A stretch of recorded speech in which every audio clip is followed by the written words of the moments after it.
जय Hind everyone. After 2026 का paper हो चुका है और रिस्पांस की भी आ गई है। आप लोगों ने अपने मार्क्स भी कैलकुलेट कर लिए होंगे और बट अगर आप मैथ्स के क्वेश्चन के प्रॉपर सोल्यूशन देखना चाहते हैं या फिर आप आफ्टर 2027 के लिए प्रेप कर रहे हैं तो ये वीडियो आपके लिए है।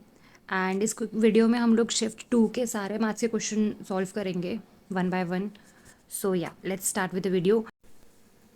फर्स्ट क्वेश्चन देखते हैं। A drone is hovering over a calm river an observer standing on the watch tower 120 meters above the river level. Observe that the drone at an angle of elevation of 30 degree and its reflection drone का reflection in the river at an angle of depression of 60 degree. Okay, find the height of the drone above the river water. ठीक है, तो अब हमारी हमारी river है, यहाँ एक हमारा वॉच टावर है, यहाँ हमारा बंदा खड़ा है, यहाँ पे वो लड़का ऑब्जर्वर खड़ा है, ये 120 हमें हाइट दे रखी है। बोल रहा है कि जो ड्रोन है वो एंगल ऑफ एलिवेशन पे 30 डिग्री, एलिवेशन मतलब ये स्काई लेवल होगा, इसके आई लेवल के एलिवेशन पे यहाँ यहाँ हमारा ड्रोन है। ठीक है, देन बोल रहा है इट्स रिफ्लेक्शन, ड्रोन का reflection in the river eight an angle of depression of 60 degree. Depression मतलब इधर, ठीक है, ये एंगल होगा डिप्रेशन। नाउ बोल रहा है अब देखो बहुत बेसिक चीज़ कि जो रिफ्लेक्शन होगा, बहुत लोगों ने ये कर कर सकते हैं वो लोग कि रिफ्लेक्शन वो यहाँ बना दें पानी के ऊपर, जो कि गलत है। रिफ्लेक्शन हमारा बनेगा जितना यहाँ से ऊपर है उतना यहाँ से नीचे हमारा रिफ्लेक्शन यहाँ बनेगा। ठीक है, फिजिक्स का बेसिक सा लॉ है ये। तो 60 हमारा, इसको ऐसे कर लेते हैं, ये 60 हो गया हमारा। नाउ हमें निकालना है क्या, find the height of the drone above the river. हमें यही निकालना है एक्स, इसको एक्स ले लेते हैं, यही निकालना है हमें, हमें ये निकालना है एक्स, ये ड्रोन है हमारा। ठीक है, तो कैसे करेंगे, एंगल दे रखे हैं, पाइथागोरस लगाएंगे इसमें। तो यहाँ से लगाते हैं, ये 60 है, ये 30 हो जाएगा, ये 60 हो जाएगा। ठीक है, तो tan 60 लगाते हैं, ये हमारा 120 प्लस इसको जो ऊपर की हाइट है इसको h ले लेते हैं, तो नीचे का भी 120 प्लस h होगा। तो tan 60 हम इस वाले ट्रायंगल में लगा रहे हैं, इस वाले ट्रायंगल में। ठीक है, ये भी 90 डिग्री है। tan 60 जो √3 होता है परपेंडिकुलर अपॉन बेस, परपेंडिकुलर कितना है हमारा 120 plus 120 plus h, 120 plus 120 plus h upon base कितना है हमें नहीं पता, बेस ले लिया इसको। ठीक है, यहाँ से बेस की वैल्यू आ जाएगी, बेस हमारा ये है b, यहाँ से बेस की वैल्यू आ जाएगी हमारी 240 प्लस h अपॉन √3। ठीक है, हमारा बेस आ गया। अब हम ऊपर हमें बस h निकाल लेंगे तो हमारा x आ जाएगा। ठीक है, तो हम h निकालने के लिए क्या करेंगे, यही सेम बेस, ये वाला बेस है, यही वाला बेस है, ये वाला, तो हम इस वाले ट्रायंगल में लगाते हैं जहाँ पे हमें h पता है, ये h है, हमें ये एंगल पता है, सॉरी अरे एंगल, ये ट्रायंगल ही उल्टा हो गया है, कोई बात नहीं। ठीक है, तो इस वाले ट्रायंगल में लगाते हैं जहाँ हमें ये पता है ये h है, ये पता है 30 है, बेस की वैल्यू हमें ये पता है बेस है, तो यहाँ से हम हाइट निकाल लेंगे। हाइट निकालते कितना हो जाएगा, फिर से tan 30 लगाएंगे, h upon base 240 plus h by √3, tan 30 हो जाएगा 1/√3, क्रॉस मल्टीप्लाई करते हैं तो 3h is equals to 240 plus h, 2h हो गया हमारा 240, h हो गया हमारा 120। अब पूछ रहा है find the height of the drone above the river. ठीक है, तो वो है हमारा हाइट है ड्रोन का, वो है हमारा 120 प्लस h। ठीक है, तो h हमारा 120 है तो 240 हमारा टोटल हाइट होगा, ये पूरा हमारा, ये पूरा 240 होगा, ये आंसर है। ठीक है, बस यही एक बेसिक सा कॉन्सेप्ट था कि भाई रिफ्लेक्शन पानी के अंदर बनेगा, रिवर के ऊपर नहीं बनेगा। बहुत लोगों ने ऊपर बना के वो पूरा पाइथागोरस गलत हो जाएगा, उससे आंसर नहीं आएगा आपका। ठीक है, नेक्स्ट क्वेश्चन देखते हैं। ठीक, क्वेश्चन ये सॉल्व करते हैं। अ train covers certain distance in 1 hour 45 minutes and other train covers twice the distance travel by the first train in 2 hours 45 minutes। Speed का रेशियो बताना है।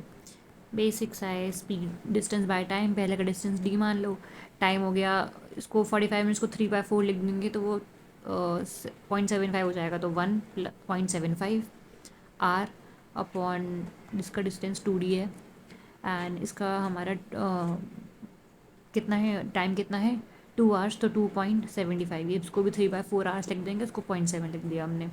इसको यहाँ से डिवाइड काटेंगे, पॉइंट हटाओ, ये गया हमारा 5 से 35, ये गया 5 से हमारा 55, 7, 11 × 2, ठीक है।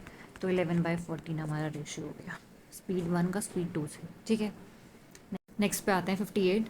अ satellite signal weakens by a factor of 10⁻³ each hour if the signal strength is 10⁻6, what is the strength after 4 hours. Okay, तो स्टार्टिंग में हमारा 10⁻6 है, एवरी आवर हमारी 10⁻³ से कम हो जा रहा है हमारा, इंटू कर देंगे, ठीक है। तो कितने घंटे बाद पूछा, 4 घंटे बाद। सिंपल डिवाइड करो, इसका हो गया 10⁻6, इसको माइनस को नीचे लिख सकते हैं 10⁻12, ये आपका कटेगा, ये 6 आ जाएगा 10⁻6, तो ये आ गया आपका, ठीक है। Next 59। If 3 bell rings at an interval of 12 minutes, 15 minutes and 18 minutes, if they all ring together at 8 a.m, at what time will they ring together, ठीक है। एलसीएम निकलेगा, एलसीएम जो भी मिनट्स आएंगे उसमें ऐड हो जाएगा, तो इन तीनों का एलसीएम लेते हैं, 12, 15 और 18, 3 से जा रहा है, 3, 5, 4, 5, 6, 2, 3, 5, ठीक है। अब यही होगा 10 × 30, 30 × 6, 180, 180 मिनट्स आया, मतलब कि 3 आवर्स। तो अगर 8 बजे बेल रिंग हुई है तो अगली बार तीनों बेल साथ में बजेंगी 3 घंटे बाद, मतलब कि 11 बजे। फोर्थ आंसर है आपका। नेक्स्ट पे आते हैं 60। A conical container of radius 7 centimetre and height 8 centimetre is completely filled with milk, ठीक है। If the milk is poured into a cylindrical glass each of radius, ठीक है, मतलब वॉल्यूम में बराबर करनी है, हाउ इन सच ग्लास, ठीक है, वॉल्यूम बराबर कर देते हैं। कौन का होता है 1/3 पाई, आर कितना है 7 का स्क्वायर, एच कितना है, एच है हमारे 18, इंटू कितने ग्लास बनेंगे, तो हम ले लेते हैं के बन रहे हैं, ठीक है। और एक सिलेंडर का कितना वॉल्यूम होगा, पाई आर स्क्वायर एच, आर 3.5 है तो उसको 7/2, तो 7² / 2² इंटू एच कितना है, हाइट हमारा 3, पाई से पाई कटा, एंड 7² से 7² कटा, एंड ये हो गया आपका 6, एंड ये हो गया आपका, ये भी कट गया, तो ये के हो गया आपका 4 × 2⁴ 8 हो गया। 8 ऐसे सिलेंडर के ग्लास बनेंगे जिसका वॉल्यूम आप बना के आपका कोनिकल ग्लास वाला वॉल्यूम हो जाएगा, ठीक है। नेक्स्ट पे आते हैं।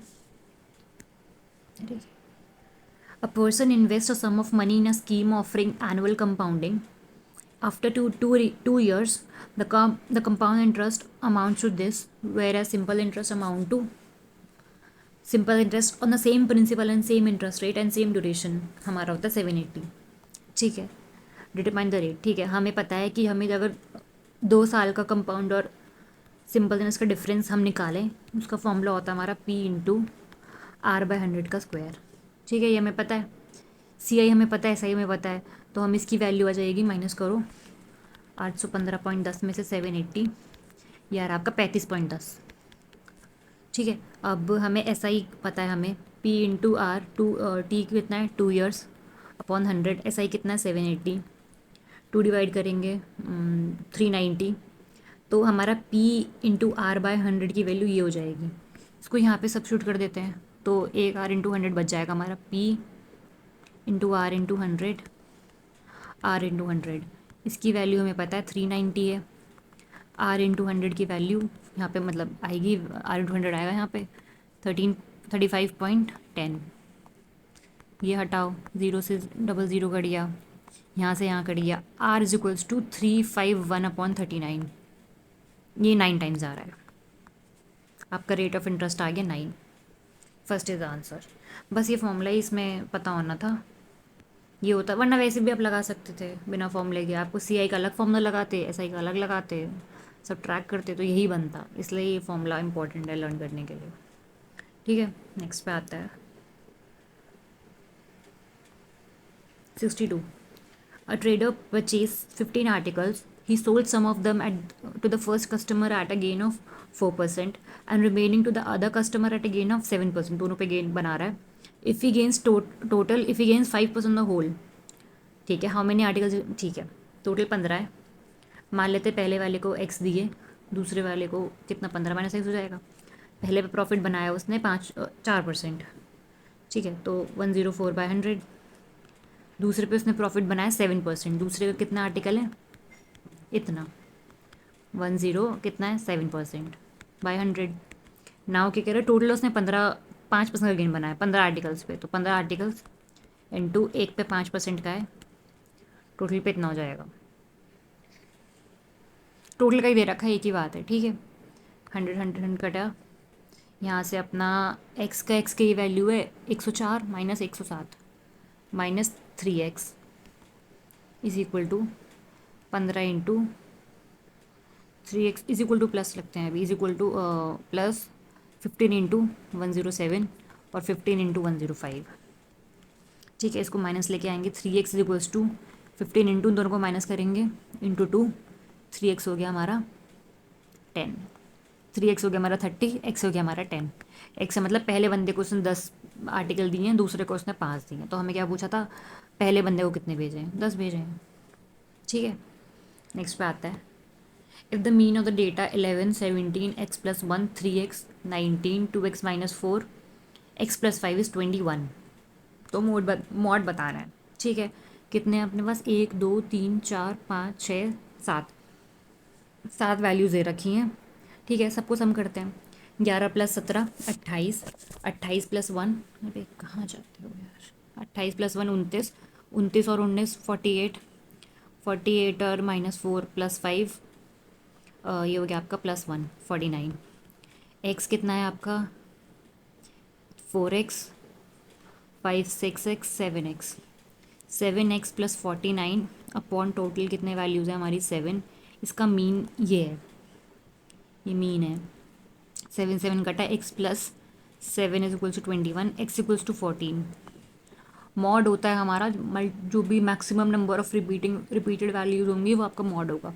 x की वैल्यू यहाँ पे डालते हैं 11, x प्लस 1 15 यहाँ आ जाएगा, देन 17 है आपका, देन 3x आपका 42 है, ये तो बाद में आएगा, 2x माइनस 4 आपका 24 है, ठीक है, यहाँ पे आएगा।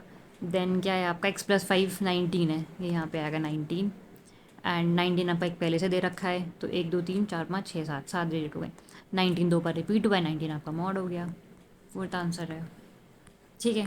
नेक्स्ट पे आता है 64, a number is selected at random from natural numbers from 1 to 100, find the probability that जो नंबर हम निकालेंगे either a multiple of 4 और a multiple of 6, ठीक है।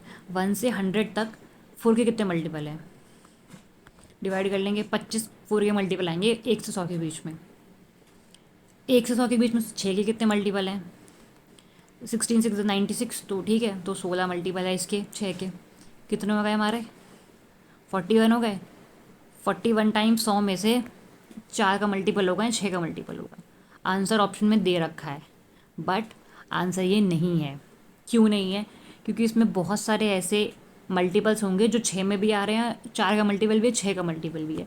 लेट्स से 12 4 के टेबल में आता है, 6 के टेबल में भी आता है, बट 12 हमारा 2 बार काउंट हो जाएगा, तो हमें इसको एक बार काउंट करना है, वो इधर भी काउंट हो गया हमारा, इधर भी काउंट हो गया, तो हमें एक बार काउंट करने के लिए हम क्या करेंगे, ऐसे कौन से नंबर है 6 और 4 दोनों किस में आ रहे हैं, जो भी 12 के टेबल में आ रहे हैं वो सब हमारे दोनों के टेबल में आएंगे, वो हमें एक बार माइनस करने पड़ेंगे।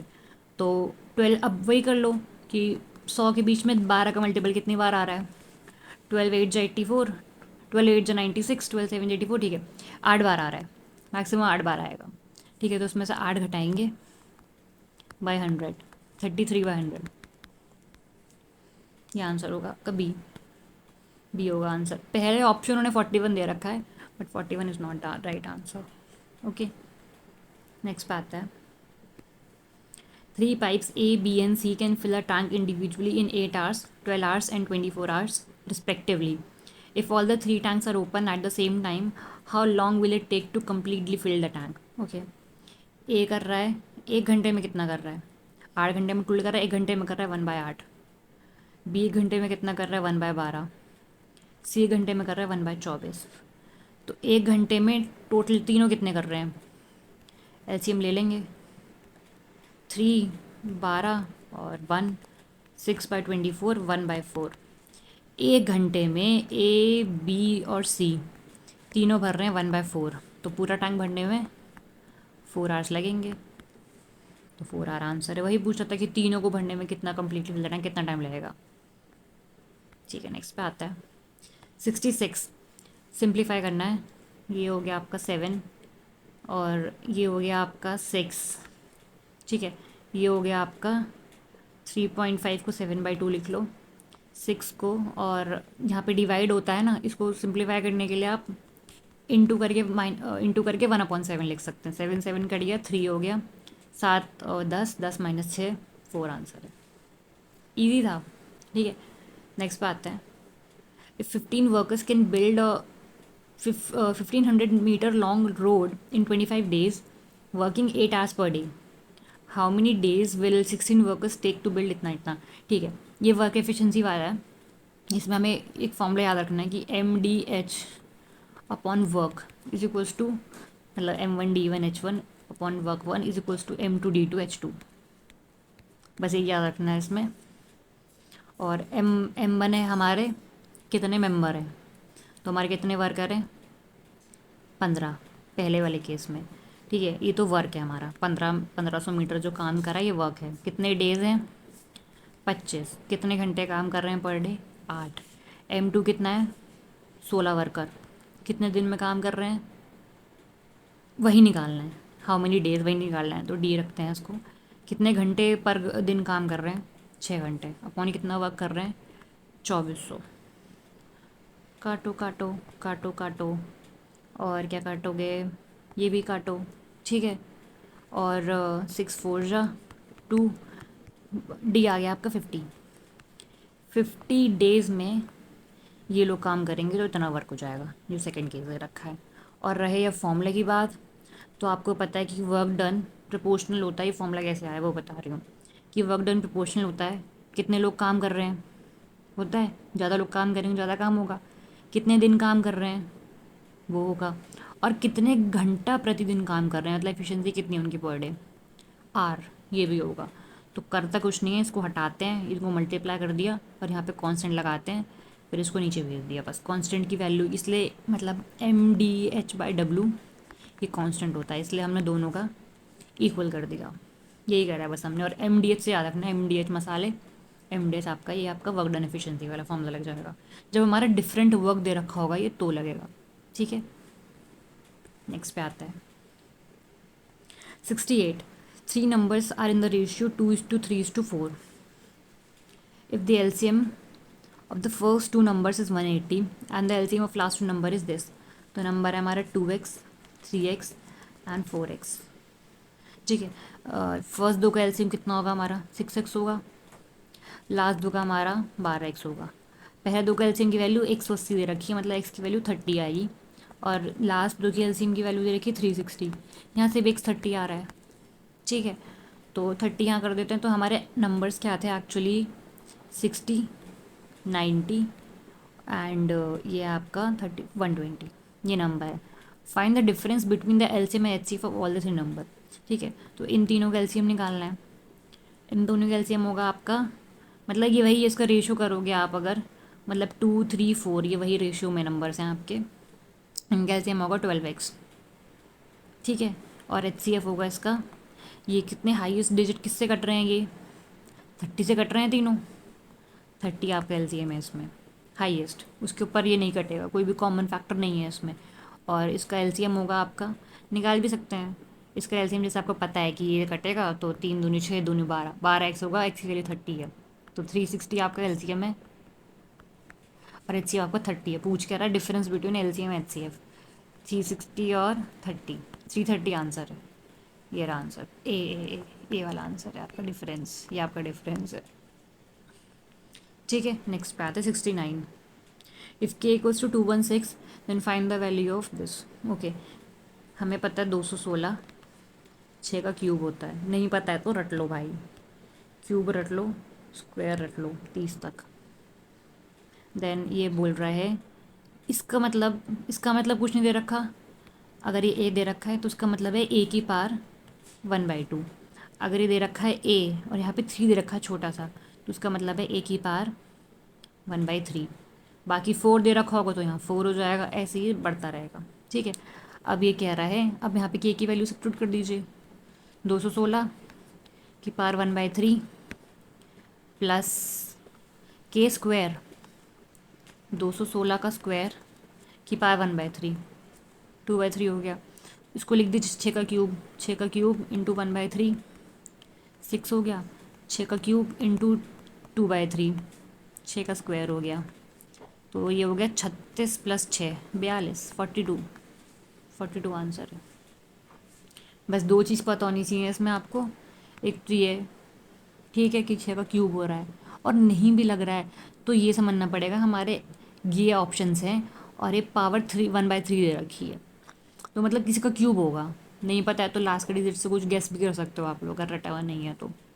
और बाकी ये पता होना चाहिए कि अगर पावर यहाँ पे ऐसा लिखा है, छोटा सा नंबर लिखा है, तो वो 1/3 में जाएगा उसकी पावर में।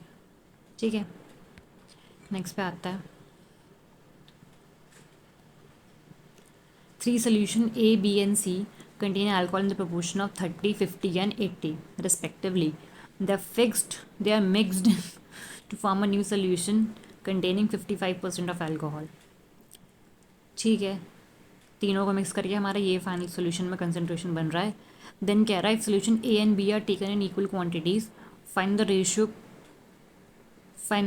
Of the combined quantity A and B. ठीक है, रेशियो बताना है ए इज टू, ठीक है, ए बी और सी। कह रहा है ए और बी को इक्वल लिया है तो इसको ए ले लो, इसको सी ले लो। नाउ इसकी कंसनट्रेशन हमें पता है कि ए, अगर हमने इसका ए लीटर लिया है, कुछ भी यूनिट ले लो डजेंट मैटर, तो इसका हो जाएगा हमारा 0.3 ए। इसमें अल्कोहल इतना है, इसमें अल्कोहल है आपका 50%, 0.5 है। और इसमें अल्कोहल है आपके सी वाले में 80, 0.8 सी। ठीक है, अब इन दोनों को ऐड करते हैं, टोटल अल्कोहल, और टोटल हमारा वॉल्यूम कितना हो गया सोल्यूशन का, A plus A 2A plus C is equals to total कितना हमारा कंसोल्यूशन बन गया फाइनल मिक्सचर में 55/100। ठीक है, इसको काटेंगे 5, 20 और सॉल्व करते हैं। 0.8A प्लस 0.8 सी, 0.8 कॉमन ले लिए, ए प्लस सी, और 2A plus C is equal to 11/20। Cross multiply करते हैं, हमें पूछ रहा है 2A:C का रेशो पूछ रहा है, क्योंकि उसने बोला है कि हमें कंबाइंड रेशो बताओ, combined quantity of A plus B. A और बी हमारे ए थे, तो ए और सी, तो 2A:C का रेशो पूछ रहा है। क्रॉस मल्टीप्लाई करते हैं, 0.8A into 20 plus 0.8C into 20 is equals to 22A plus 11C। ये हो गया आपका 16A plus 16C is equal to 22A plus 11C। Minus करेंगे, ए माइनस किया और 6A एंड ये माइनस किया 5C, तो A:C का रेशो पता चल गया हमको। A:C का रेशो है हमारा 5/6। 2:C का रेशो पूछा है, तो इसको 2 कर देंगे, इसको 2 कर देंगे, तो 10/6। 10/6 कितना हो गया हमारा 5:3। 5:3 का आंसर है। ठीक है, नेक्स्ट पे आते हैं। In an election between two candidates 80% of the registered voter cast their vote. ठीक है, टोटल में से 80 लोगों ने वोट किया है। Then 10% of the votes polled were found invalid. Okay, तब मान लेते हैं 100x टोटल लोग थे, जिसमें से 80x वैलिड हैं। इसका 10% इनवैलिड हो गया, मतलब वैलिड कितना है 90। करेंगे, काटो काटो काटो काटो, 72x वैलिड था, 100 लोगों में से 72x वैलिड है। Now the winning candidate got 60% of the total valid votes. ये वैलिड वोट्स हैं, वैलिड वोट्स का 60% जो है वो विनिंग को मिला है, और वो उसको, ठीक है, तो विनिंग को अगर मिला है 72x का 60% एंड वो जीत गया है 288 के मार्जिन से, मतलब कि जो दूसरा कैंडिडेट है हमारा, उसका है होगा हमारा 72x/100 इंटू 40% उसको मिले होंगे, और ये जीत गया, मतलब कि इसमें अगर हम और जोड़ेंगे तो इसका हमारे वोट्स बन जाएंगे विनिंग कैंडिडेट के। ठीक है, सॉल्व कर लेते हैं। तो 72x माइनस करेंगे, अबे यार तुम भगते रहते हो, माइनस करेंगे 20/100, 1/5 इज इक्वल्स 288। ठीक है, ये 72 से कट रहा है, 4 जा, तो x की वैल्यू आ गई हमारी 20। और क्या पूछ रहा है, how many voter were registered, registered थे हमारे 100x, ये थे हमारे रजिस्टर्ड वोटर्स। 80x थे हमारे,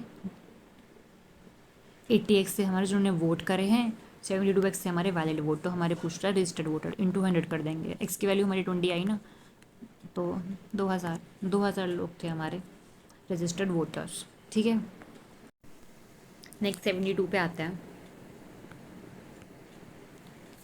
72, Arun and Tarun started a business with capital 12,500 और 10,000 respectively.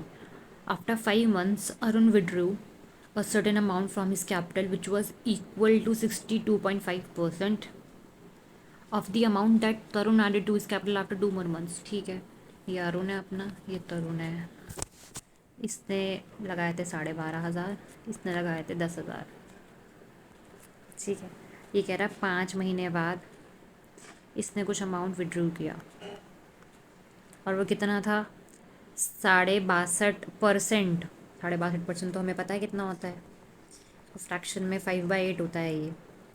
ठीक है, 5/8 ये लर्न रखना था अपना आपको, वरना डिवाइड करके निकाल लेते ये। ठीक है, 5/8% निकाला उसने of that amount that turn added to capital of 2 more months, 2 more months of 5 महीने के बाद, 5 महीने और 2 महीने, 7वें महीने पे जो तरुण ने ऐड करा है, जैसे तरुण ने एक्स अमाउंट ऐड करा है, तो इसने उसका 5/8 विड्रू करा है, मतलब 5/8x इसने घटाया है। Now at the end of year profit इतना है, 5 महीने ये होगा, 7 महीने ये, 7 महीने ये होगा, 5 महीने आगे होंगे। ठीक है, तो प्रॉफिट इक्वल करना है, तो वही करेंगे, investment into time, I1T1 is equals to I2T2 कर देंगे। ठीक है, इन्वेस्टमेंट अरुण का कितना है, 12,500 इंटू 5 प्लस 12,500 माइनस 5/8, इसको हटा दूँ थोड़ा सा,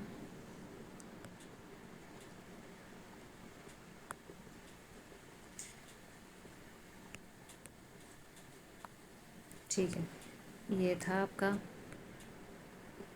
अरुण ने 12.5, 5 महीने 12.5 माइनस 5/8x, तरुण का था 10,000, 7 महीने बाद इसने कर दिया 10 प्लस x, नाउ आ गया। ठीक है, 5 महीने इसने करा, बचा इसका 7 महीने, इंटू 7 कर देंगे, 5/8x इज इक्वल्स टू, तरुण को कितना है, 10,000 था उसका पहले 7 महीने के लिए, फिर उसका इन्वेस्टमेंट हो गया 10,000 प्लस एक्स, कितने टाइम के लिए, 5 महीने के लिए। सिंप्लीफाई करना है, और पूछा क्या है, what amount did Tarun add to the capital, मतलब एक्स बताना है, तरुण ने एक्स अमाउंट ऐड किया था, एक्स बताना है। ठीक है, सॉल्व कर लेते हैं। 125 into 5 625 plus 125 into 7 it is 875 minus 35x/8 is equals to 7,000, और ये कितना है, ओ 7,000 कह रही हूँ, 70,000 और 5 आपका 50,000, 1240 प्लस 5x, और ये सॉल्व करेंगे हम लोग, ये आएगा हमारा 10 6 15। ठीक है, और ये 12 है, तो ये आपका 30,000 ये हो गया, इसको यहाँ भेजेंगे 5x plus 35x/8 40 plus 35x 75x/8 15 से काट दो, 15 5 15 2 2,000, ये भी 5 से कट रहा है, 400 into 8 is equals to X आ रहा है मेरा, मतलब 3200। तरुण ने 3200 अमाउंट ऐड करा, ये रहा, एक्स की वैल्यू बतानी थी ना, एक्स तरुण ने जो अमाउंट ऐड करा 3200 करा उसने। ठीक है, बस यही करना था, प्रॉफिट वो इन्वेस्टमेंट टाइम बराबर करना था, यही हमारा प्रॉफिट का रेशियो होता है, यही हमारा P1:P2 होता है, जो इसका रेशियो होता है ना, तो हमने इसको ऐड कर दिया, 1:1 था, बराबर कर दिए इसको, क्योंकि ये 1:1 था, तो तो ये दोनों भी बराबर हो जाएंगे, हमने बराबर कर दिए। ठीक है, नेक्स्ट पे आता है। नेक्स्ट पे आता है 73। A shopkeeper sold 32 pens at 25% profit and 20 pence at 14% profit. The total profit would have been 15.6 rupees less if all the pens were sold at 15% profit. ठीक है, तो मान लेते हैं सी पी एक पेन का एक्स है, 32 पेन पे कितना प्रॉफिट कमा रहा है, 25%। 20 पेन पे कितना कमा रहा है, ये एक्स है, 14%। ठीक है, और कह रहा है total profit would have been इतना रुपीज़ लेस। टोटल प्रॉफिट कितने पे, कितने पेन हो गए हमारे, 32 और 20, 52। 52 पेन पे अगर वो 15% प्रॉफिट कमा रहा होगा तो उसका टोटल प्रॉफिट इतना कम हो जाएगा, मतलब कि ये कम है तो उसमें ऐड करेंगे। सॉल्व करते हैं, 5/4। नेक्स्ट दूसरा पेन ले लेती हूँ, 8। ये काटा 5 से,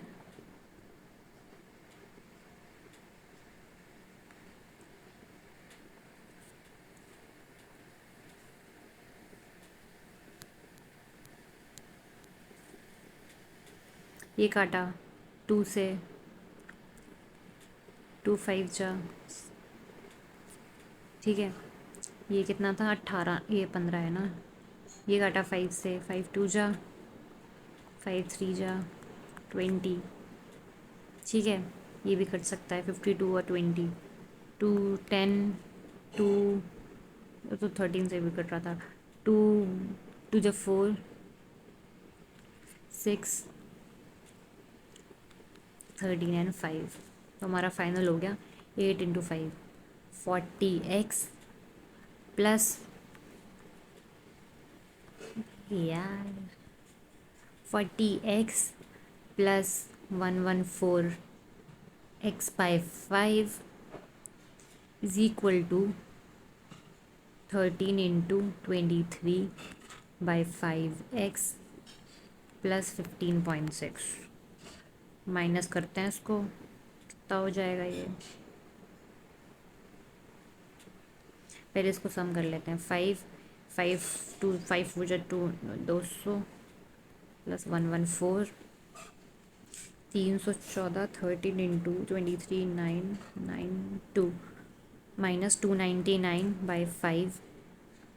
एक्स तो चल ही रहा है अपना सी पी एंड 15 तो ये कितना हुआ आपका 15/5। 3x इज इक्वल्स टू 15.6, हटाओ 3532, 5.2 उसका सी पी है, ये हमारा अपॉन 10, 5.2, 5.2 उसका सी पी है। एक्स की सी पी पूछा था, find the C P of each pen, 5.2। थोड़ा कैलकुलेटिव था पर ठीक है, 2 घंटा मिलता है पूरा पेपर के लिए, तो उसके लिए तो उस हिसाब से तो ठीक था, मतलब कह सकते हैं डूएबल था, कंसेप्ट ईजी था ना। बाकी कैलकुलेट पार्ट तो वैसे प्रैक्टिस से भी अपना बढ़ा सकते हैं। नेक्स्ट करते हैं 74, लास्ट सेकेंड लास्ट क्वेश्चन है, 2 ही क्वेश्चन बचे हैं। Good, nice. A containers filled with a mixture of milk and water in the ratio of 7:3। ठीक है, some of the quantity of the mixture is removed and replace with pure water. After this operation the ratio of the milk and water becomes 1:1। ठीक है ठीक है ठीक है, पहले हमारा मिल्क और वाटर था 7:3, मतलब मिल्क था हमारा 7/10 पार्ट में से 7 पार्ट मिल्क था। देन हमने अगर लेट से हमने x यूनिट रिप्लेस करा है, ठीक है, पहले रिमूव करा है, तो मिल्क कितना गया, उसमें भी 70% मिल गया। ठीक है, और मिल्क ऐड नहीं हुआ। अब वाटर, वाटर हमारा इतना था, वाटर हमारा कितना पार्ट्स गया, 3x/10। Then we have also added the same water, replace, same x हमारा ऐड भी करा है।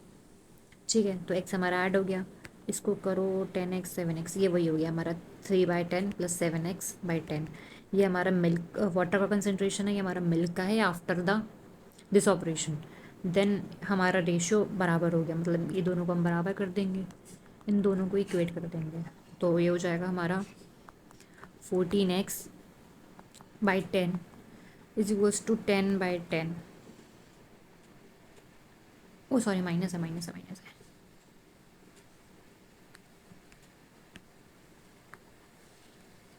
इक्वेट कर देंगे इन दोनों को हम लोग, तो ये हो जाएगा हमारा 14x/10 एंड 4/10। तो जो हमारा 2/7, x 2/7, what fraction of the original mixture was removed and replaced? 2/7, 2/7 is the answer। ठीक है, लास्ट पे आते हैं। Question 75, the perimeter of a parallelogram is 264 centimetre, one side is 6 centimetre longer than the adjacent side. ये हमारा parallelogram हो गया। अगर एक साइड हमारी ए है तो लॉन्गर साइड हमारी a+6 है। Then the area of a parallelogram is calculated using these dimension as base and corresponding height. मतलब एरिया हो जाएगा हमारा बेस इंटू हाइट, तो बेस, ठीक है, इंटू a+6। नाउ क्या बोल रहा है, a rectangle is formed using the length is twice the longer side of the parallelogram. ठीक है, जो रेक्टेंगल बनाया उसकी जो लेंथ है वो हमारी ट्वाइस है लॉन्गर वाली साइड से ऑफ पैराग्राम। ठीक है, और ब्रेथ है इसकी 32। नाउ क्या बोल रहा है, find the positive difference between their areas. तो ठीक है, एरिया ऑफ रेक्टेंगल और पैराग्राम का डिफरेंस बताना है। रेक्टेंगल के एरिया का 32 इंटू 2a+6, ये नहीं पता हमें अभी। अच्छा, हमें पेरीमीटर दे रखा है, हमें पेरीमीटर दे रखा है, तो यहाँ से हम a निकाल लेंगे। पेरीमीटर होगा हमारा a प्लस a+6 चारों साइड का sum 4a plus 12 is equals to 264, 4a is equals to 252, a हो जाएगा हमारा 63, a 63 हो गया, तो a+6 हो जाएगा हमारा 69। नाउ एरिया भी आ गया, पैराग्राम का एरिया आ गया हमारा 63 इंटू 69, और डिफरेंस निकाल, यहाँ पे क्या डिफरेंस निकालना है, ठीक है, ये डालते हैं, ये भी 69 हो गया, इंटू 2 इंटू 32, डिफरेंस निकालेंगे, 69 कॉमन लिया, अच्छा 1 हो गया। ठीक है, ठीक है, ठीक है, बढ़िया, इजी पीजी। 16 इंटू 1 16 स्क्वायर हमारा डिफरेंस आ गया। समझ गया ना, इसमें 16 कॉमन ले लिया हमने, एंड देन 64 माइनस 63, ये हमारा डिफरेंस आ गया। एक बार सारे क्वेश्चन रेट कर लेते हैं मैथ्स के कि उनका लेवल क्या था। पेरीमीटर वाला मेरे हिसाब से बस इजी था, बस एरिया ये वाला पता हुआ कि आपको एरिया बेस इनटू हाइट होता है, दैट्स ऑल। देन ये मिल्क वाटर वाला इजी था, कर सकते थे कि भाई एक्स मान लिया, उसका रेशियो निकाल लिया कि एक्स में से इतना मिल्क जाएगा, इतना वाटर जाएगा, इतना ऐड हो जाएगा, रेशियो बराबर करना था, 1:1 था। देन प्रॉफिट एंड लॉस वाला, इसमें थोड़ी कैलकुलेशन थी, बट ईजी था, बस आपको इक्वेट ही करना था, इतना प्रॉफिट है इस इतने पेन पे, इतना इस पे। और हाँ, यहाँ पे माइनस प्लस का थोड़ा इशू हो सकता था, जो वो बोल रहा है कि इतना प्रॉफिट लेस होता है इसमें, तो ये थोड़ा देखने वाला था। अरुण तरन वाला थोड़ा डिफ़िकल्ट मैं बोलूँगी, ये थोड़ा डिफ़िकल्ट था, क्योंकि इसमें इसने थोड़ा घुमाया यहाँ पे जो स्टेटमेंट देने के लिए कि उसने 5 महीने बाद वो अमाउंट निकाला जो अरुण ने उसके 2 महीने बाद डाला। उसको कोई ये कंफ्यूज ना कर रहे ये लेके कि उसने तरुण ने दूसरे महीने में डाल दिया अपने पूरे साल की, वो नहीं करा उसने, वो 5 महीने के उसने मोर लिखा है ना यहाँ पे, तो ये थोड़ा देखने वाला सीन था, ये थोड़ा डिफ़िकल्ट साइड ले सकते हैं इसको हम लोग। इलेक्शन वाला डिफ़िकल्ट नहीं था, इक्वेट ही करना था बस, रेशो लेते जाओ 80% और उसका 10% ये सब करके। सोल्यूशन वाला थोड़ा डिफ़िकल्ट साइड बोलेंगे, क्योंकि मोस्टली जो पहले सवाल आ रखे हैं वो 2 सोल्यूशन के आ रखे हैं, कि 2 सोल्यूशन में मिक्स करके तीसरे में ये कंसंट्रेशन है, तो बताओ क्या क्या जो भी था फाइनल, जो भी कुछ भी पूछ सकते हैं उसके अलावा। तो इसमें 3 सोल्यूशन, इसने 3 दे दिए हैं हमें, पर इजी करने के लिए 2 का रेशो बराबर कर दिया है, थोड़ा डिफ़िकल्ट साइड बोल सकते हैं। बाकी बाकी ऊपर आता है, 216 वाला इजी था, 6 का क्यूब होना बस ये पता होना चाहिए। एलसीएम एचसीएफ वाला सवाल पहले भी आ रखे हैं, रेशियो में दे रखे होते जब हमें लेट करना पड़ता है। देन वर्क एफिशिएंसी वाला इजी था, बस ये आपको ये पता हो कि एफिशिएंसी क्या बोलते हैं, नॉर्मल वर्क डन डिवाइड में आएगा, कोई लोग मल्टीप्लाई में लिख के कर देंगे तो दिक्कत हो जाएगी थोड़ी सी। इजी था ये, वैसे सिंप्लीफाई तो छोड़ो, इजी था ये। देन ये भी इजी था, कुछ भी इसने अगड़म तिगड़म नहीं करा, इसमें सीधे सीधे पूछ लिया कि तीनों का मिला के बताओ, ये नहीं करा कि पहले 2 काम कर रहे हैं फिर एक हट जा रहा है, फिर बाकी 2 काम कर रहे हैं पहले हट जा रहा है। ये प्रोबेबिलिटी वाला क्वेश्चन, इसमें थोड़ा सा ये एरर कर सकते थे कि हम वो ना लेते, हम जो कॉमन मल्टीपल्स है जो 4 और 6 दोनों में आ रहे हैं हम उसको माइनस ना करते, वो 2 बार कैलकुलेट हो जाते, तो हमारा आंसर पहला ऑप्शन उन्होंने दे भी रखा था कि भाई तुम आगे देखो ही मत, तो वहीं मार देते। देन मीन मोड वाला इजी था। और ये कौन सा आपका, हाँ ठीक है, ये भी इजी था, ये भी इजी था, कुछ नहीं था इसमें। देन कंपाउंड इंटरेस्ट पे अगर फॉर्मूला पता है तो जल्दी हो जाएगा, नहीं पता है तो आंसर तो आ ही जाएगा, थोड़ा टाइम लग सकता है कि भाई थोड़ा डिराइव कर रहे हो या फिर माइनस करके कर रहे हो पूरा पूरा फॉर्मूले में। हो सकता था, इजी था कि कंपाउंडेड साउंड पूरा अमाउंट लिख लिया, पहले अमाउंट का फॉर्मूला सीआई में, फिर वहाँ से पी माइनस कर रहे हो, फिर पूरे में से एस आई माइनस कर रहे हो। डुएबल था, वॉल्यूम बराबर वाला डुएबल था, इजी था, ये पहले भी आ रखा है, एलसीएम लेना होता है, ये तो इजी था स्ट्रेंथ वाला। Then we have speed distance, easy था। ये वाला 56 भी मैं डिफ़िकल्ट बोलूँगी कि भाई थोड़ा इसमें एक तो ये सीन थी कि भाई ऑब्जेक्ट का रिफ्लेक्शन पानी पे नहीं बनेगा, पानी के अंदर नीचे बनेगा, और दूसरा 2 बार पाइथागोरस लगानी थी। वहाँ एग्ज़ाम में हो सकता है कि दिमाग ना चले कि भाई 120 और इस ट्रायंगल में लगानी है, किस में लगाएं, कोई इसमें लगा दें, तो ठीक है, इसको डिफ़िकल्ट साइड रख सकते हैं, इसको आप स्किप भी कर सकते थे अगर ना नहीं हो पा रहा है तो। 3 4 डिफ़िकल्ट होंगे, 5 ले लीजिए मैक्स, मॉडरेट टू डिफ़िकल्ट, बाकी तो डुएबल पेपर था मेरे हिसाब से। बहुत लोगों ने ऐसा हुआ बना रखा है कि मैथ्स बहुत डिफ़िकल्ट हो गया है, तो according to me that was not the case, पर या ठीक है। तो ये हो गए हमारे एफ कैट के सेट टू सेट टू बोल रही हूँ, सॉरी, शिफ्ट टू के हमारे सारे 20 क्वेश्चन मैथ्स के। अगर आप लोग बोलोगे तो रीजनिंग भी कर देंगे, रीजनिंग पे भी वीडियो निकाल देंगे, जितने जितने भी 25 क्वेश्चन हैं, ठीक है। और अगर आप लोग कहोगे तो शिफ्ट 1 की मैथ्स और रीजनिंग की भी वीडियो निकाल देंगे, शिफ्ट 1 के जो हुआ था एफ कैट का।